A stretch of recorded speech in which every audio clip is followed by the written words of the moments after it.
Hello नमस्कार आदाब, मैं हूं आपके साथ अलीशा हैदर नकवी और आप देख रहे हैं इंडिया न्यूज़ का डिजिटल प्लेटफॉर्म। इस खास इंटरनेशनल अफेयर्स सेगमेंट में हम उस मुद्दे पर बात करेंगे जो सिर्फ मिडिल ईस्ट की पॉलिटिक्स ही नहीं बल्कि ग्लोबल डिप्लोमेसी फ्यूचर को भी प्रभावित कर सकता है।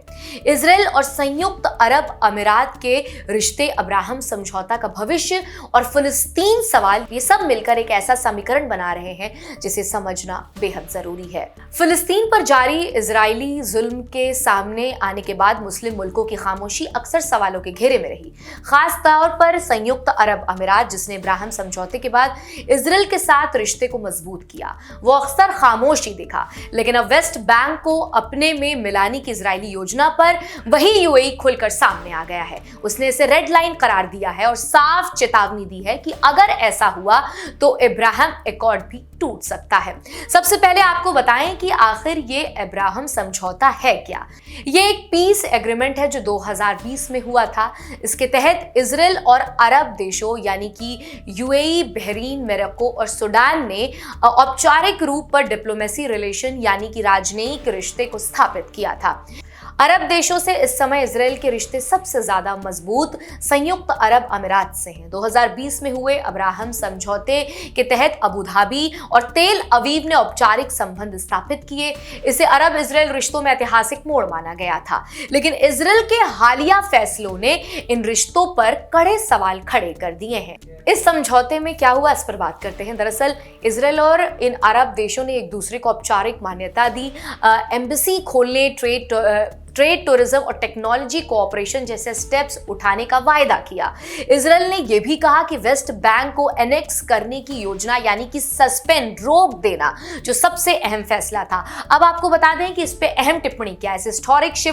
इसे हिस्टोरिक शिफ्ट माना गया क्योंकि दशकों तक अरब देश इजराइल से दूरी बनाए रखते हैं। इस समझौते में मिडिल ईस्ट में न्यू अलायंस बने, खासकर यूएस, इजराइल और गल्फ देशों के बीच। लेकिन पैलेस्टीन के पक्षधर देशों इसे बिट्रेल कहा क्योंकि इसमें पैलेस्टीन का मुद्दा जो है वो पीछे धकेल दिया गया। दरअसल इजराइल ने वेस्ट बैंक के कब्जे वाले कुछ हिस्से को अपने में मिलाने यानी कि एनेक्स करने की योजना बनाई। यूएई ने इस पर कड़ी आपत्ति जताते हुए कहा कि यह कदम ना सिर्फ फलस्तीन के अधिकारों पर चोट है बल्कि पूरे क्षेत्र की स्थिरता और शांति के लिए एक गंभीर खतरा है। यूएई की राजनीतिक मामलों की सहायक मंत्री लाना निसोबू ने साफ शब्दों में कहा है कि वेस्ट बैंक एनेक्स प्लान को अमल में लाना अब्राहम एकॉर्ड को कमजोर कर देना है। यह समझौता वो आधार था जिस पर अरब दुनिया और इजराइल के बीच रिश्तों का नया अध्याय शुरू हुआ था। लेकिन अगर इजराइल इस योजना को आगे बढ़ाता है तो यूएई अपने रिश्तों पर वापस से विचार करेगा। यूएई ने इस योजना को एक रेड लाइन बताया है और एक चेतावनी दी है कि इसे पार करना अब बनाए गए कूटनीतिक संतुलन और सामान्यकरण की पूरी प्रक्रिया को खतरे में डाल देगा। संयुक्त अरब अमीरात की कड़ी आपत्ति और चेतावनी ने अब्राहम समझौते के भविष्य पर सवाल खड़े कर दिए हैं। विशेषज्ञों का मानना है कि अगर इजराइल वेस्ट बैंक के कुछ हिस्सों को अपने में मिलाने की योजना पर आगे बढ़ता है तो वो यूएई इजराइल के रिश्तों पर गंभीर तनाव पैदा हो सकता है। ये सिर्फ दोनों पक्षों के संबंधों को नहीं बल्कि पूरे अरब जगत में एक नए दबाव की स्थिति को जन्म देगा। यूएई खाड़ी देशों में एक अहम खिलाड़ी है। उसका रुख अक्सर क्षेत्रीय नीतियों को प्रभावित करना और वो खुले तौर पर इजराइल का विरोध करता है तो बहरीन और मोरक्को जैसे देश भी मजबूरन सख्त रुख अपनाने का विचार कर सकते हैं। इसका असर पूरे मिडिल ईस्ट की स्थिरता और वहां के राजनीतिक समीकरणों पर पड़ेगा।